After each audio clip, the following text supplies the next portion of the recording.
जबलपुर में नर्मदा, परियट और गौर नदी को बढ़ते प्रदूषण से बचाने के उद्देश्य से नागरिक उपभोक्ता मार्गदर्शन मंच ने कलेक्टर से मुलाकात की।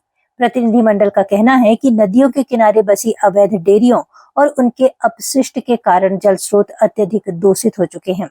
हालांकि ग्राम खिमरिया में 50 एकड़ जमीन पर बनाए गए प्रदेश के पहले डेयरी स्टेट में 68 प्लॉट्स तैयार किए गए हैं, लेकिन 2022 में हुए उद्घाटन के बाद भी अब तक केवल 6 डेयरियां ही वहां शिफ्ट हो पाई हैं। प्रशासन और जनप्रतिनिधियों की उपेक्षा से नाराज मंच ने ऐसी डेयरियों की सूची कलेक्टर को सौंपी है जिन्होंने अब तक शिफ्टिंग नहीं की है। उन्होंने नेशनल ग्रीन ट्रिब्यूनल के आदेशों का हवाला देते हुए अवैध डेयरियों के खिलाफ सख्त कानूनी कार्रवाई करने की मांग की है। मंच ने स्पष्ट किया है कि यदि समय रहते उचित कदम नहीं उठाए गए तो वे सड़क पर उतरकर आंदोलन करने या न्यायालय की अवमानना का मामला दर्ज कराने के लिए बाध्य होंगे। नर्मदा, परियट और गौर के किनारे जो डेयरिया बसी है और उसके कारण, उसके अपविष्ट के कारण जो नर्मदा का पानी बर्बाद हो रहा है, दूषित हो रहा है।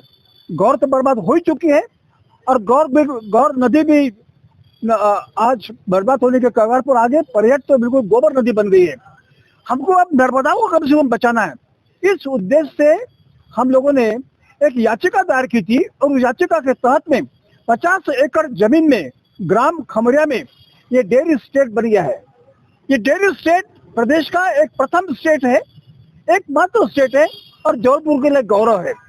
लेकिन दुर्भाग्य से क्या हुआ, 2022 में उसका उद्घाटन किया गया और इस 4.5 साल में उद्घाटन करने के बाद सरकार भूल गई, जनप्रतिनिधि भूल गए, अधिकारी भूल गए।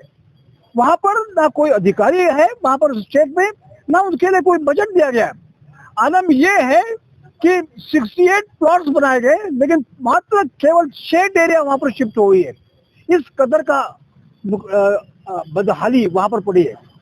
हम लोगों ने आज माननीय कलेक्टर साहब से मुलाकात की, उनसे चर्चा की और जिन जिन डेयरियों ने वहां पर शिफ्टिंग नहीं किया उसकी सूची उनको हैंड ओवर कर दी और हमने रिक्वेस्ट किया है कि इनके ऊपर कार्रवाई की जाए और कानून के तहत में कौन सा कानून में कार्रवाई हो सकती है ये भी बता दिया। साथ ही साथ हम लोगों ने नेशनल ग्रीन ट्रिब्यूनल का जो आदेश है इनके ऊपर कार्रवाई करने का, वो भी आदेश हम लोगों ने वहां पर कर दिया। हम उम्मीद करते हैं कि कलेक्टर इसके ऊपर कार्रवाई करे, अन्यथा हम लोगों को फिर से एक आंदोलन के रास्ते पर आना पड़ेगा।